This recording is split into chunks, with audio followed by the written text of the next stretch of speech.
Hello, magandang araw mga ka-Illumix at dumating na ang ating order na flashlight Leopard 7,000 lumens. Wow! Ayan. So, bubuksan natin at re-reviewin natin kung gaano siya kaganda. Let's go!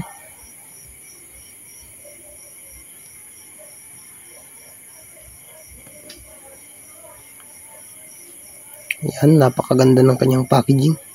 Talagang balot na balot siya sa bubble wrap. Marami akong laruan nito. Ayan. Madami-daming puputukin to, mga ka-Illumix. Okay ba? Sarap ba?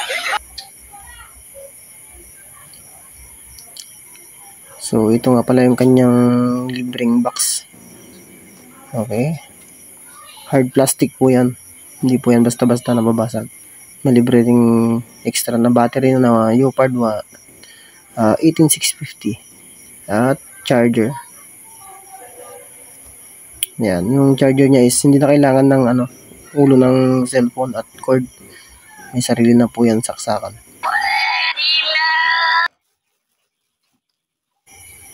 At eto na mga ka-Illumix ang pinakahihintay natin na flashlight na Leopard 7,000 lumens. Ayan, naka-bubble wrap din sa loob. May bubble wrap na sa labas, may bubble wrap pa sa loob. So, grabe yung pagka-pack niya. Yung pagka-packaging niya mga ka-Illumix. Secured na secured talaga. Ayan, ang ganda. Saktong-sakto siya sa paghawak ko. Ayan.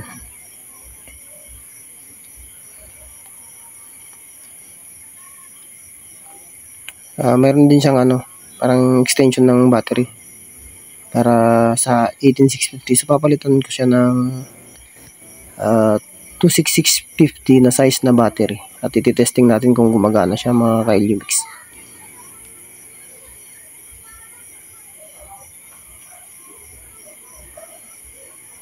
So bali nasa second floor po tayo kaya may bubong dun sa bandang tabi ng bahay.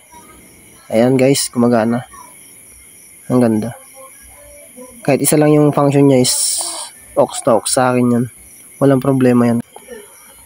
At ito yung extra na battery niya na Leopard din yung tatak mga ka-Illumix. Hindi siya local. Yung iba kasi pag bumili ka ng flashlight is yung kasama niyang battery is hindi siya ganun kaganda. Kumbaga class class B, hindi siya talaga tumatagal. Ito yung extra box niya, yung hard plastic. Ayan, malaki siya mga ka-Illumix. Kasyang-kasya yung lahat. Pag may pupuntahan ka ganun, ilagay mo na dyan lahat, kasyang-kasya yan mga ka-Illumix. So, ayos.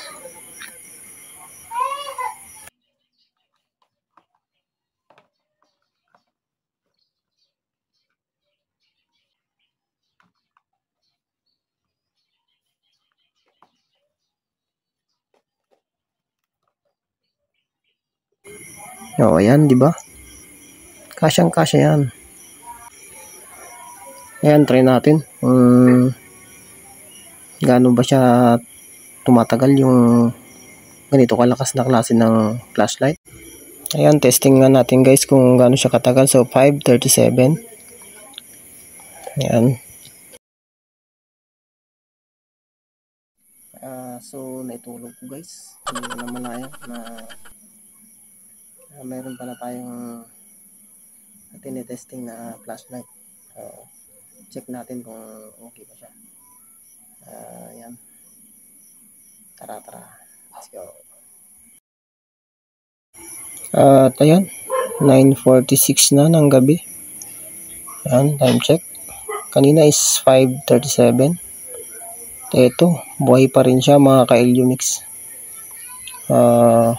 Grabe yung tagal. 4 na oras na yata mahigit.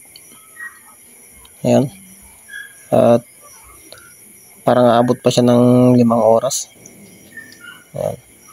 At walang patayan yan mga ka-Illumix partida. Kung ginagamit mo yan sa dagat, syempre papatay-patay yan kasi hindi naman laging naka-open yan. Diba? Ayan, na-testing na po natin yung kung gaano katagal siya sa 26650 na 5,000 mAh. Guys, ito yung pangalawang UPAD na ginagamit ko kasi yung una nasira na kasi luma na din. Tsaka kaya ako napabili nito kasi maganda din. Tingnan nyo guys yung ilaw niya. 1,200 lumens to guys. Ayan guys. Malakas din.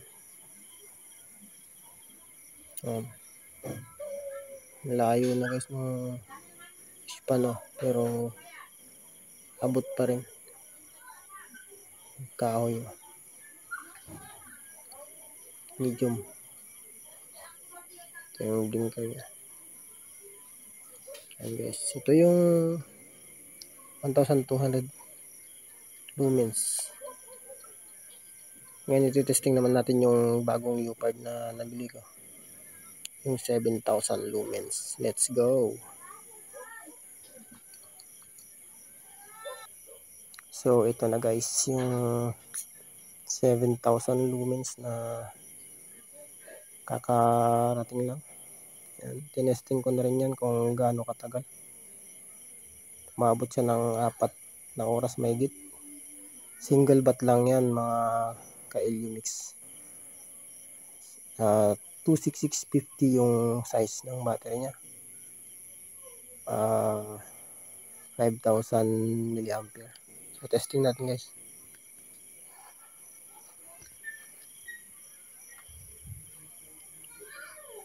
Wow. Ayan, grabe. So mas malawak siya para dun sa isa at saka mas maliwanag talaga. Ayan o. Grabe. No? Kitang kita yung ang layo nun guys. Pero mga 350 meters na yun pero ang kita pa din. Ganun siya kalakas at ang lawak guys. Ang lawak ng sakop niya. Mga ka-Illumix. Tingnan nyo naman yung gilid niya. Ang liwanag. Sigurado kitang-kitang isda dyan. So, alright. Grabe. Ayan, nakita nyo naman kung gaano kalakas at kaganda ng flashlight na nabili natin. 7,000 lumens. Single battery. Ayan. Napakatagal pa. Na-testing na natin kung gaano siya katagal at umabot siya ng halos 5 oras mga ka-Illumix at hindi pa yun namamatay. Ako na lang talaga yung nag-turn off sa kanya kasi napatunayan naman na natin kung gaano siya kalakas. So, ayan. Maraming salamat sa nag-recommend. Nakita nyo naman yung diferensya ng 1,200 lumens saka 7,000 lumens. Malaki talaga yung pagkakaiba. Kung gaano ka long range yung isa, mas long range at mas malawak at mas maliwanag ang flashlight nito. So maraming salamat. Testing natin to kapag nagkaroon tayo ng pagkataon mag-dive, makikita yung performance nito kasi ito yung aking gagamitin.